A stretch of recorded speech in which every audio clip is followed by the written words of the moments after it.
I spent a little bit of time working with BBC Research on some new funded subtitle systems, and then moved up to Robert Gordon University maybe about 2 years ago now.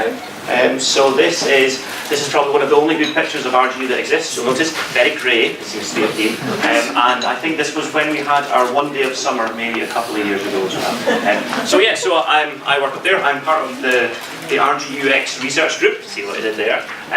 We spend a lot of our time working with people on trying to figure out what makes technology fun to use. I always try and explain my job to people by saying that I'm not interested in computers, I'm interested in the people that are interested in computers, and how do I go about doing that. So we've got our own little UX lab at RGU. It's got a nice little control booth so that we've got cameras and microphones and can record what people are doing. When we're not using it for experiments, it's also my office, so I'm always the one that's on the best behaviour as my room has all the cameras and microphones in it.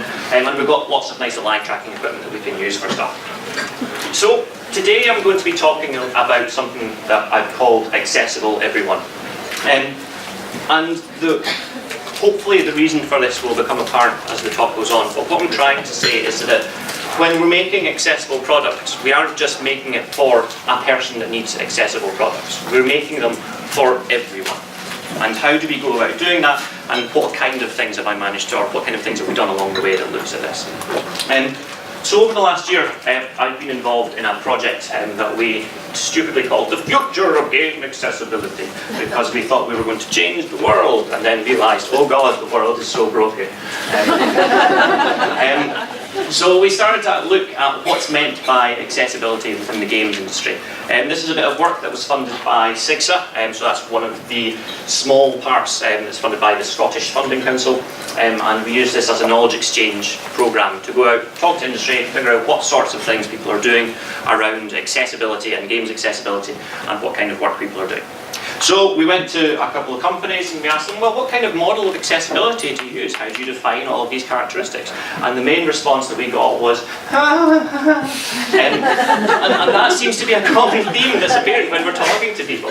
No one really knows what's meant by accessibility when we're talking stuff. People always assume, oh yes, this is definitely accessible. Why is it accessible? Yes, this is definitely accessible. And it's really difficult to get this idea across to people. So we started actually breaking this down into a number of different sections when we're talking to people and trying to figure out, well, what things are you doing to solve each of these different areas? And we broke them down into these 7 areas. So the first one is this idea of visual accessibility. So with this, we're relating this to blindness, visual impairment, and colour blindness. So looking at what sorts of problems are people going to have when they are playing games, visiting websites, doing anything, and having some of these issues. Next we move on to something that we're calling cognitive accessibility. So with cognitive accessibility, we're using this to talk about things that are related to memory loss, fluid intelligence, attention, and emotiveness. So what sort of things will make people, or what sort of things are going to be difficult for people cognitively when they're carrying out tasks. Next, and physical accessibility. So with physical accessibility, we're talking about things related to fine-grained motor controls, or just motor control in general. How do you interact with the world around you, and what sort of accessibility challenges exist because of this? And this can either be anything within this room, or it could be something like moving a mouse, interacting with anything like that. It could also be playing board games, and I'll come back to why we find that one so interesting as well. Next is communication problems, or communication accessibility issues. So this is items where things like a person's hearing, or talking, or reading, or expression are impaired because of one reason or another. Okay? And we don't have to think of this as because you have a hearing impairment, you're going to have a communication problem. It could be because you don't speak the same language as everyone else in the room. You're going to have a communication problem as well. So we're trying to take this as a very, very broad term and look at how we can actually use this to look at many issues at once. Next one is emotional issues. So this is things that becomes very apparent when we're trying to fix problems that exist with technology, or just fix problems in general. So what are these anger and despair issues, or any other kind of emotional accessibility problems that we have when we're creating interfaces, creating services, and when people are talking about these as well? And next one is one that a lot of people go, well, why is that there? And we talk about socio-economic accessibility. And this is one that became quite important when we started to look at new technology and the cost factors that are attached to this. So with this, we're actually looking at things like inclusion, cost, but we're also looking at things like gender issues and representation, and how do we deal with all of these on an accessibility kind of side of things as well. And then finally, the one that is the most difficult to deal with is intersectional accessibility issues. So what happens when we have one person that has an accessibility issue that spans multiple dimensions? Or what happens when you've got something that's applying to one of these, but then in a certain situation is going to apply to something else as well? So we did this, we came up with this idea. We went to all of the industry partners that we're working with, and we said, right, okay, so now we've got this understanding of here's the different areas that we can look at. Why don't we start to look at these in a bit more detail and come up with these different types of challenges that people might face? And we use this to come up with something that we call permanent, temporary, and situational challenges. Now, I say we did this, we didn't really do this. Graham, at the start of today, talked about the Microsoft Inclusive Design Toolkit. Has anyone spent a lot of time, or has anyone heard of that before today? A couple of people? Yeah. They've got a lot of amazing things on that site, and one of the things that we really latched onto was this idea between what's the difference between a permanent accessibility challenge, a temporary accessibility challenge, and a situational accessibility challenge. So with this, we've got 3 different situations here. We've got one person that's got one arm, we've got one person that's got an arm injury, and we've got a new parent. A person that's got one arm is always going to have one arm. It's really difficult to move down this path. That is a permanent accessibility challenge. Temporary accessibility challenge, you've got an arm injury. We know it's going to get better, but for that point in time, it's going to be quite difficult for you to perform to the level that you were used to before. And then finally, if you're holding a baby, you've got one arm. Okay? We had something like this earlier today. So at the start of the day, we had all of these lights on along here, yeah, and we had to get the lights turned off. That was a situational accessibility challenge for us. Because of the situation we were in, we couldn't see what was on the slides. Okay? We used this with people to actually try and figure out, well, what are the differences that exist? What are the kinds of problems that people have when we're starting to look at these different areas? And how can we use this to actually frame the way that people talk about accessibility in the first place? Now, one thing that we need to remember with this is that being deaf is not the same as being a bartender. Okay? If you're in a noisy environment, it is not the same as you not being able to hear at all. Okay? So when we're talking about this, it isn't fair to say, well, yes, the permanent challenge is exactly the same as the situational one, but it does give us this better idea of how we can look at things and how we can get more people interested and involved in this area in the first place. Okay? If you're more interested in this idea, one topic that's appeared, this is the only academic slide I promise, one topic that has appeared from people talking today is this idea of using representative users, and how do we actually use people in our research. Some people have said, yep, let's just let people put on these big suits so they can see what's happening. Good idea, but at the end of the day, it is still really worth getting in the people that have these accessibility challenges so they can actually figure out what they would do in that sort of situation. Because as much as I would love to say, yep, I can use this filter and then all of a sudden I will experience what it's like to be colourblind, I don't have the coping mechanisms that a colourblind user will have. So for me, it's more important to try it out myself first, but then bring the people in so that they can actually tell me what's going to happen. Okay? Same issue, if I was blindfolded in the middle of a building, I would have no idea what to do at all. So it's not fair to say that as soon as you put a blindfold on someone, they are now blind. Okay? Because if you are blind, you're going to be able to figure out what it is you would do in that situation. You'll have all of this previous experience. So, with this in mind, we've got these different areas of accessibility. We've got these different ideas of permanent, situational, and temporary accessibility challenges. So we said to people, okay, well, let's fill in the blanks. So we did this with some of our students. We went out to industry and we said, let's give you a sheet and give you the chance to fill this in. Be as creative as you want. Be as nuts as you want. We said to them, eating pot noodle while using your phone. That could potentially be a situational accessibility challenge because you're only going to have one hand. Defending the realm against dragons is something that I have problems with all the time. So yeah, we had this idea of people can just be as creative as they want when they're coming up with these ideas and then use that as a way for people to start thinking about, well, what are the problems that people are going to have? Okay? And I think the group that we were in earlier, we were talking about accessibility issues as challenges. So can you design for a certain challenge? So how do you design for vision challenges? So we had lots of people filling in these squares to figure out all the different things that exist. here's a list of some different vision problems that exist. Okay, sun glare, drunkenness. All of our students really put drunkenness down as a situational challenge. Yeah, never visit Aberdeen. Soap in your eye, short-sightedness, cataracts, injured eyes. These are all some form of another of accessibility challenges. But in doing this activity, we've created a way for people to actually look at these in a different way and figure, oh, well, I would struggle with designing for this, but I think I might be able to do something for this. Okay? We did this for all of them, so we've got a little one for vision, we've got one for some kind of cognitive problems as well. I actually remember to bring these along today. I'll pass these around, take them around and have fun. So these are all of the answers that people actually gave us to these problems. We got them printed out on postcards because academics love postcards. And we thought, well, we can use this as a way to actually tell people, or to help people to figure out what are the different types of accessibility issues that people might have. So cognitive problems, things like panic attacks, stress, high concentration situations, there's lots of different things going on. And we moved on from that. What are the different types of physical issues that people have as well? So again, this is the idea of one arm all the way through to holding a baby, and these are all of the different things that people manage to come up with this as well. Okay. You'll notice with these that things like the vision problems, people were able to come up with a lot more issues. Okay. It's very easy for us to understand vision type problems, but as soon as we move into these types of areas, it's incredibly difficult.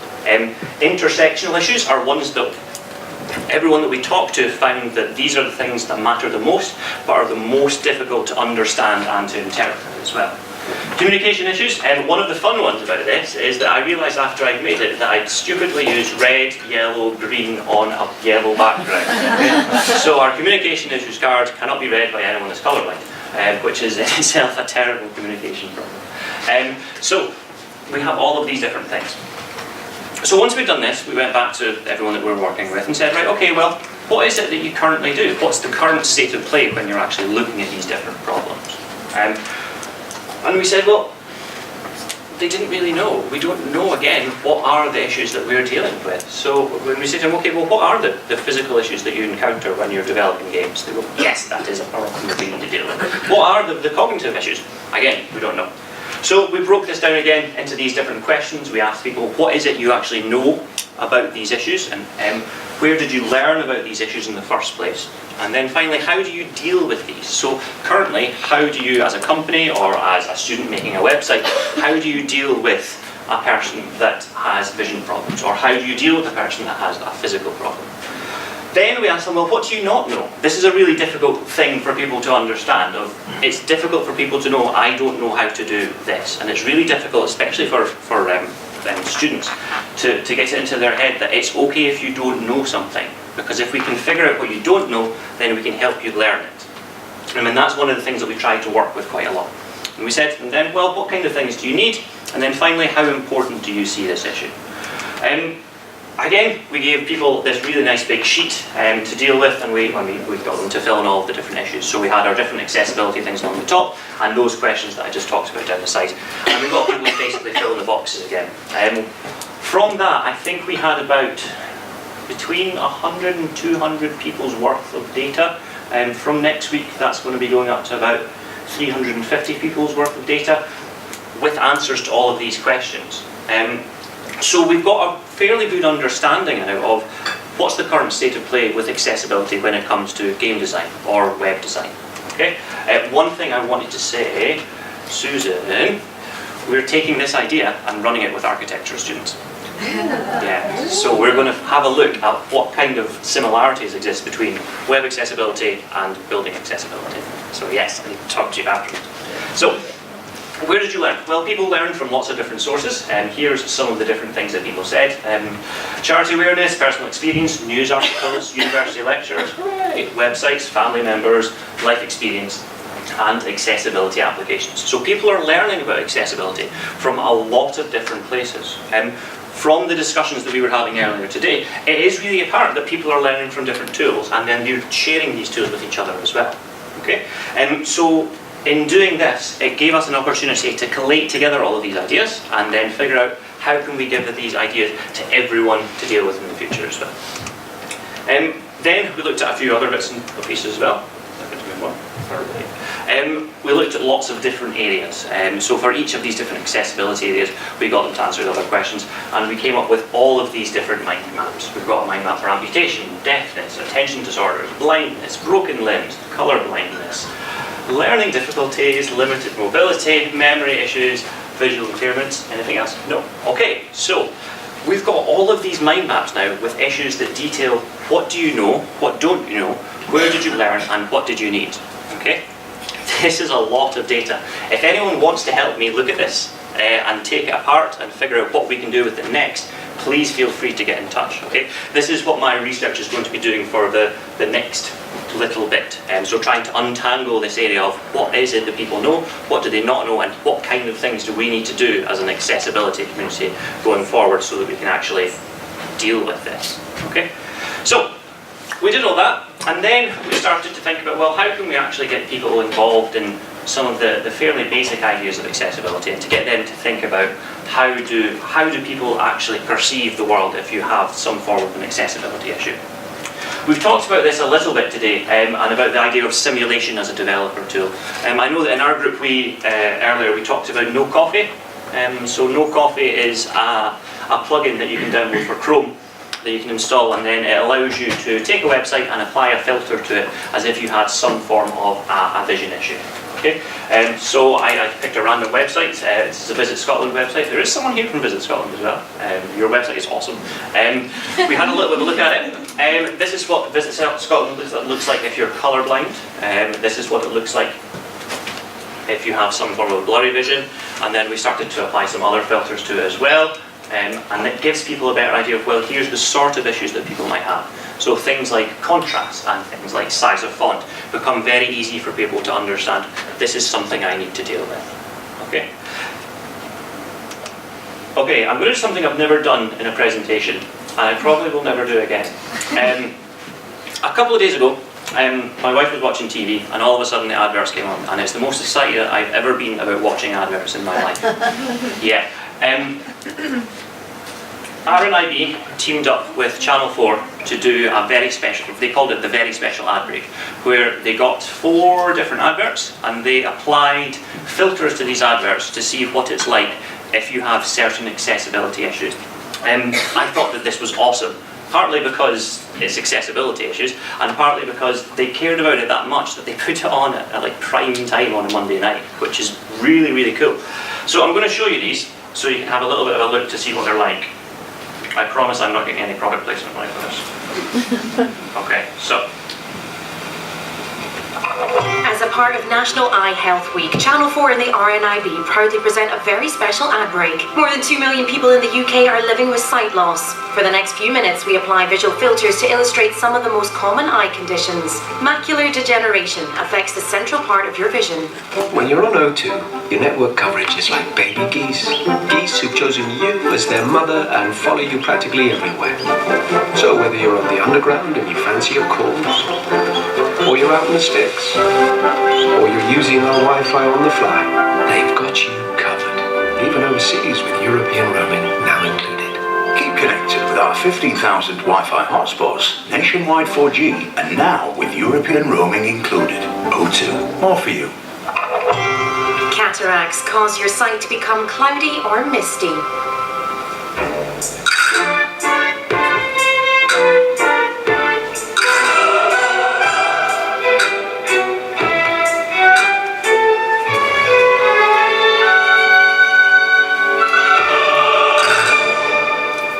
Pure Excess, the new fragrance for men by Paco Rabanne.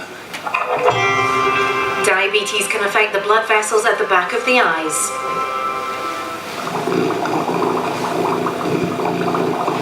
Alexa, reorder Purina cat food.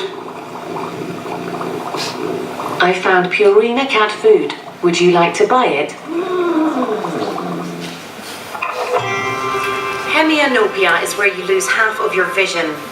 Hey, did you know that pretty much all TVs have Freeview built in? This one, not this one, I'm afraid. Obviously this one. With 70 free channels, Freeview is the other way to watch TV.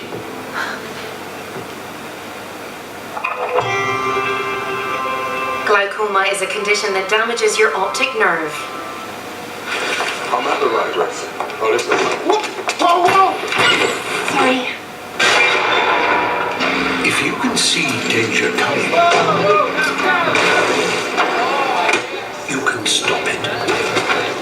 At least 50% of sight loss is avoidable, so regular eye tests really matter. At Specsavers, we can detect a range of health conditions before they become big issues. So seriously, you should go to Specsavers. Book a full eye examination today. Tune in for the next break to see these ads again, but with audio description.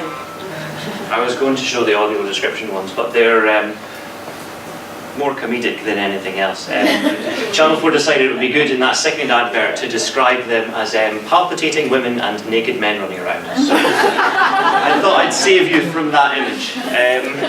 So yeah, we can use simulation as a way to get people interested in this. If you're looking for this, channel4.com/iHealth, or have a look on the RNIB Twitter. This is really good to show to people like your boss. So people that are interested in or that you want to be interested in accessibility, show them these kind of things, because it will begin to get them thinking about these kind of things.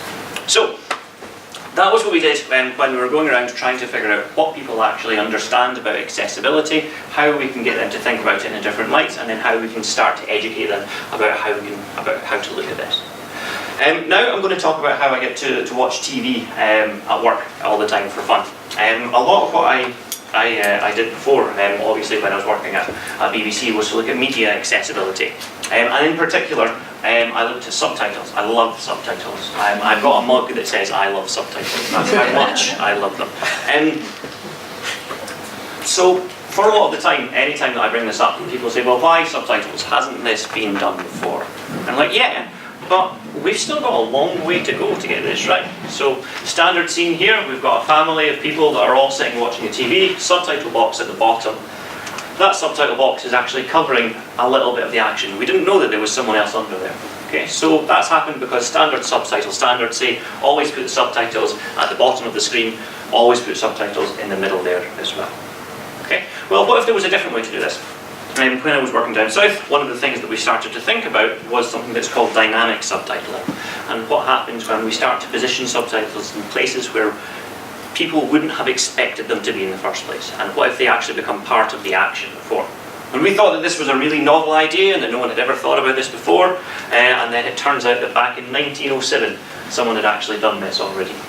So in this clip, we've got a man that's standing up, it's a black and white film. He picks up the phone. And then all of a sudden, we've got this thing where there's two people talking. So the person at the top is saying, hello, is that you, Jack? And then Jack's voice is going across the screen in the other direction, saying, yes, darling, okay. Then she's saying, don't darling me. Who was that girl you were with in the park tonight? What? He then says back, why, that was my sister. Totally believable. You never told me you had a sister. You'll see with this as well that we're beginning to have some form of emotion being sent with these as well. As people are nervous, the text is kind of moving around about. And then sometimes the text is actually smashing into other bits as well. Okay? So this idea of dynamic subtitles actually exists. And it's used quite a lot in modern TV as well. Think about programs like Sherlock Holmes, within Sherlock Holmes, or House of Cards. Whenever we're looking at text messages or people typing on a screen, we normally have this thing now where it's perfectly acceptable for these messages to just pop up, for people to say, oh, this is an extra piece of textual information that you might be interested in. So this idea of positioning text dynamically within media is something that exists, and it's something that is fairly well thought of, and it's something that we could actually try and take to another level. So yes, we've got this idea of this dynamic text exists in television. So we thought, well, instead of it just being this idea where we'll have it for certain elements of a TV show, what happens if we have it for an entire TV show? And what's the best way to do that? So we had a little bit of a think and came up with Sherlock Holmes as a nice piece of media that might be worth trying to do dynamic subtitles with. Instead of us trying to figure out the best place for us to place these subtitles ourselves, we did a little bit of eye tracking work. We got people to come in and we got them to watch an episode of Sherlock Holmes, and we looked at where their gaze was going to naturally be. From that, we can then position the subtitles so that it's going to fall where their gaze is anyway. So I'll give you a quick demo of how this ended up looking.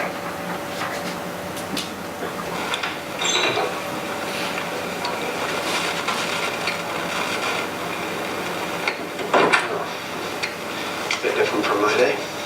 No idea. Mike, can I borrow your phone? There's no signal on mine. Well, what's wrong with the landline? I prefer to text. It's all right. It's in my coat. Here. Use mine. Oh, thank you.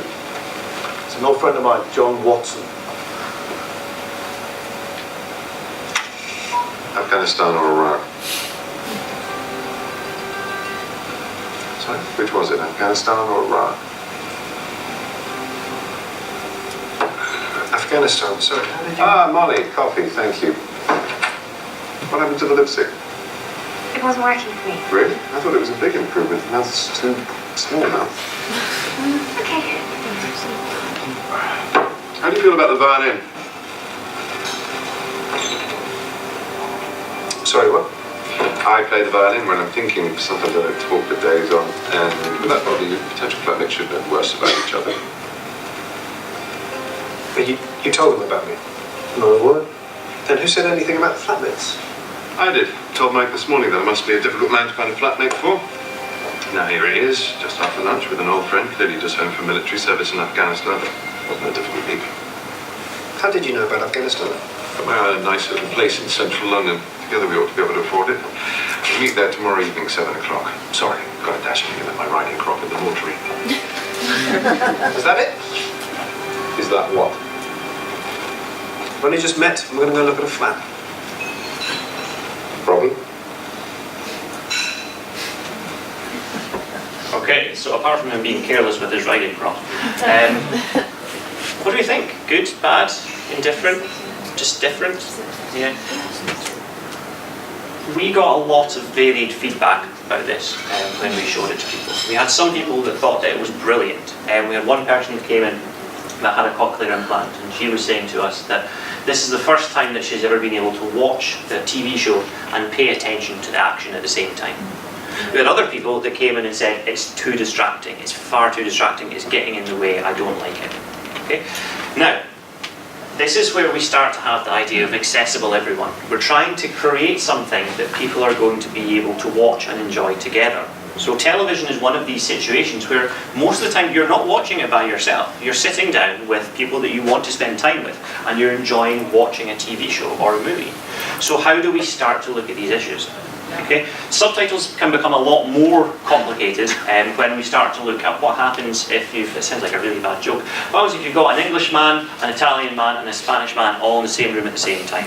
Okay, everyone's going to want to have different types of subtitles on the screen, so how do we start to develop these interfaces? If you know the answer to that one, please tell me, because I've got no idea.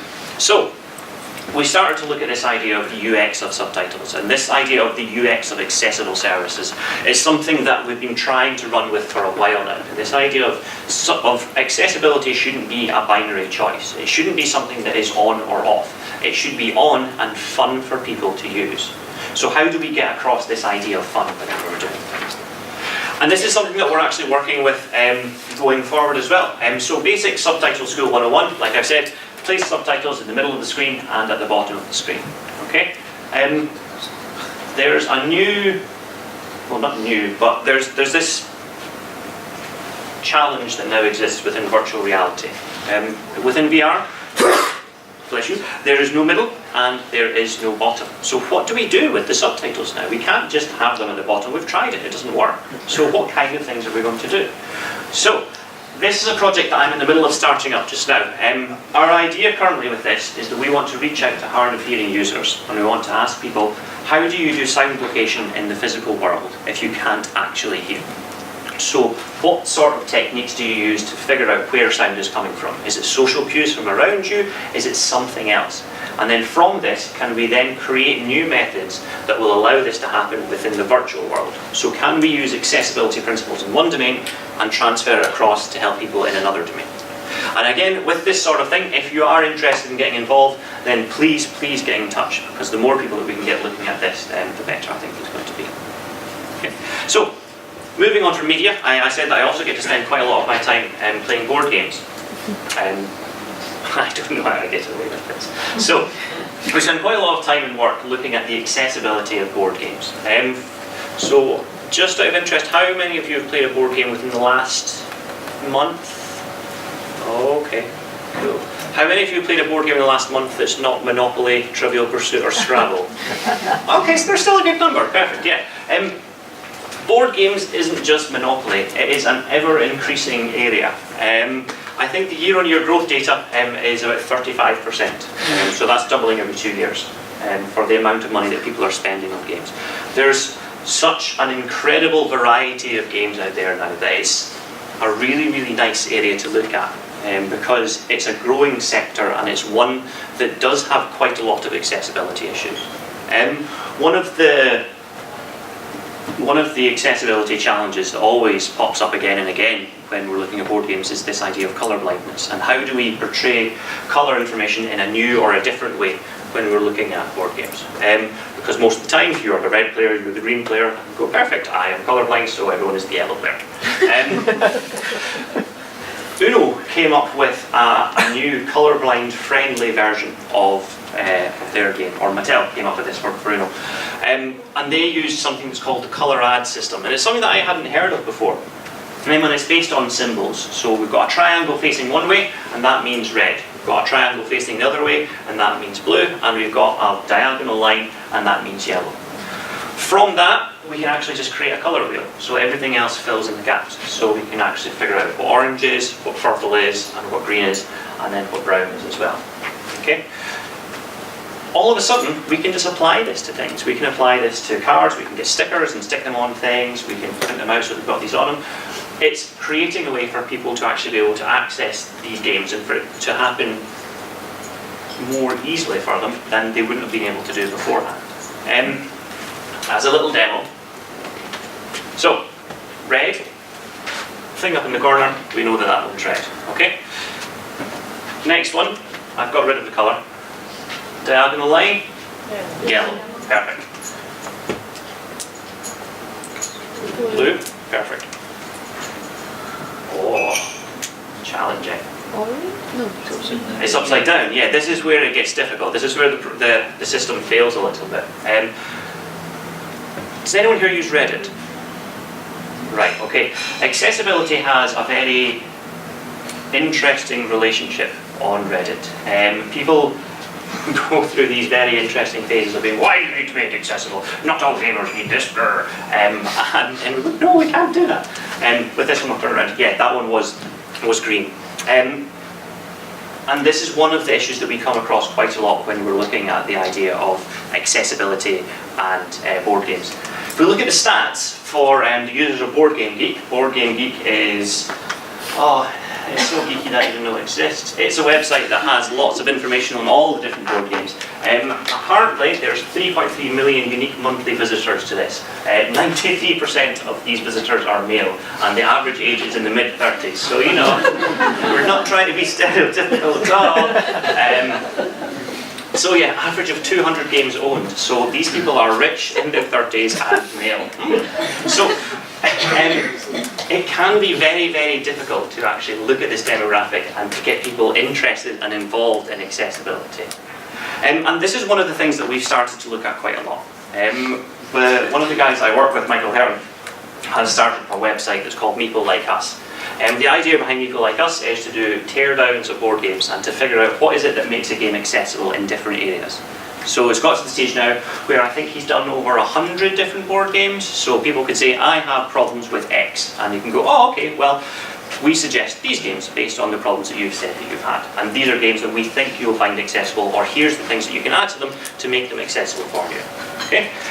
To give you a rough idea about the different sorts of things that Mike looks at, this is a game that's called Forbidden Island. Has anyone heard of this one before? A couple? Yeah. Forbidden Island is awesome. It will make you cry so much. In Forbidden Island, you're playing the role of explorers that are trying to collect treasure on an island and then escape from that island before the island sinks beneath your feet. Unlike normal games, this is a game where you're working together collaboratively. So you're not playing against anyone else, you're playing with the people that you're there with against the board. Normally what happens is you take a few turns, you turn over a few cards, and then some of the cards will swap over, which means they're syncing, and you've got to save these ones while trying not to scream at people, and then the game becomes a little bit more difficult because the more cards you turn over, the more of the island that sinks, and the more you want to cry. So we can look at this from a number of different accessibility perspectives. So remember these areas that we looked at before. Mike has taken these and he's added in a few other ones as well, because there are some issues that we need to look at in a bit more detail that are probably a little bit more specific to board games. So with this, he's put in colour blindness as a separate category. We've still got the visual accessibility, the cognitive, the emotional, the physical, and the communication, the social, economic, and the intersectional as well. But colour blindness is one that is particularly challenging. I know that someone was saying it would be good to get a colourblind simulation tool. You can get them on the App Store. We use these all the time. So the colours on this are bad at best. The top left is what it's meant to look like, and then we've got protanopia, deuteranopia, and tritanopia. So with this one up here, in the top right, and this one in the bottom left, I think this is the colour blindness where it's mostly red-green colour blind, and this one in the bottom is like a blue-red colour blind. So with this, we're actually being able to see, well, here's the different challenges that exist, okay? So it's quite difficult to tell the difference between the yellow and the red player if you have certain types of colour blindness. We can go on and look at different cards as well. So with this is meant to be a yellow thing and a red bit of fire, but when we're actually looking at this as if for someone that's colourblind, they're both fairly similar in their colours. Now for this kind of game, it's not that important because the iconography on the cards is really good at showing you this. For other games, this is going to be really difficult. Anyone that's played Ticket to Ride, so that's a game where you get to make little trains, these sorts of issues are very difficult, okay? We can also look at things like visual accessibility. With this, there's lots of nice colours on the go. It's quite visually accessible for people. The only thing that people actually need to pay attention to is these cards that are turned over. So they're still showing the same graphics, but when we're turning over a card, we're signifying it's in a different game state, and then from that, it's meant to mean something else. So that's one of the main visual accessibility issues that exist. Emotional accessibility is a very, very challenging one for games like this, for this game where you're playing against the board game. Normally when we're playing games, if you're playing with your friends, one friend wins and then that's fine. With this sort of thing, you're probably going to win the game as a group 25% of the time. So the rest of the time you're going to all drown, which is terrible.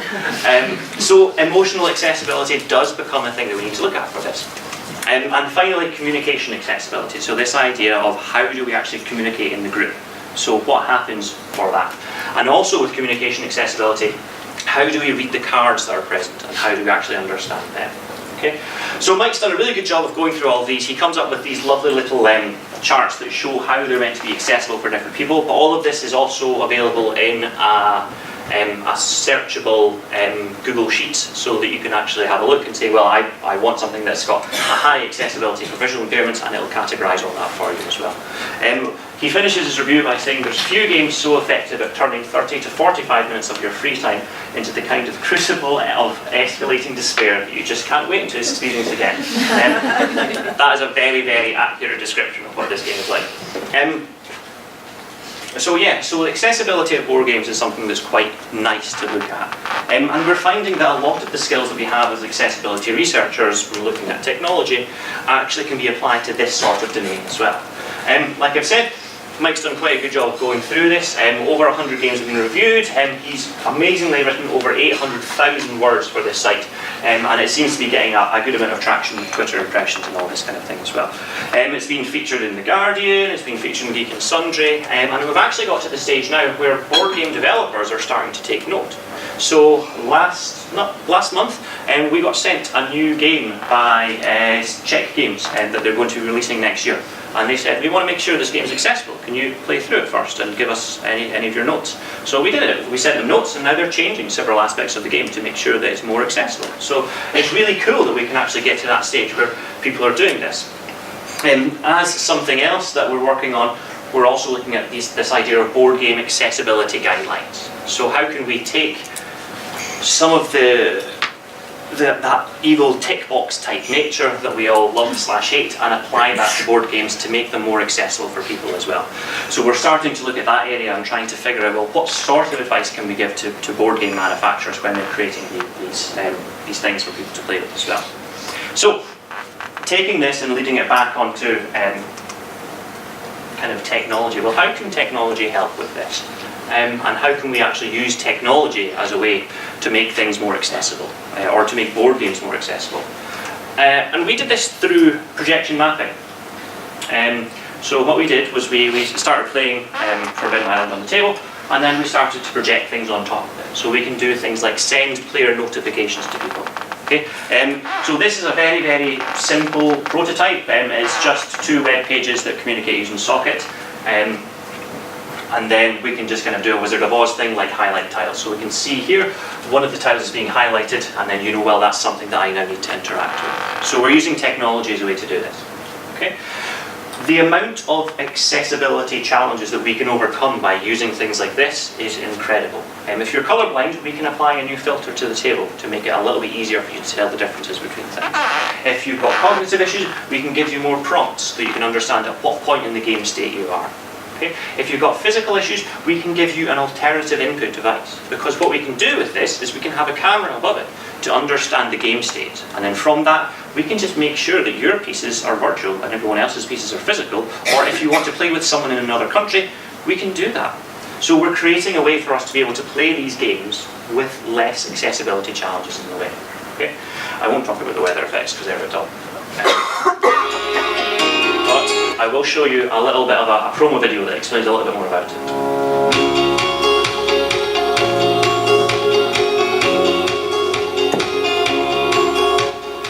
My name is Kirsten Noble, and I am a digital media and school computing in RGU. One of the projects that I'm involved in is researching methods that can improve accessibility for board games through projection mapping. One of the important parts of this work shows that technology doesn't have to be something that's on your laptop or phone. It can also be used for groups of people in order to create fun social environments. My name is Michael Crabb, and I'm one of the researchers in RGU, the Robert Gordon User Experience Research. One of the key areas that we are interested in researching is the use of augmented reality techniques to make systems more accessible for everyone. But more important than that, we're interested in making experiences that everyone can enjoy and take part in. So this goes beyond just making things accessible, but also making them accessible and fun. So the idea behind this work is to augment board games with additional content in order to increase overall game immersion, but also to increase its accessibility. So people with cognitive issues can be given prompts for what part of the game is next. People with vision impairments can have items highlighted to make them more apparent. And all of this is happening in a situation where social inclusion is promoted to a really high level. We're really excited about this research and are looking at how we can take what we've learned and use it to create more inclusive experiences for everyone.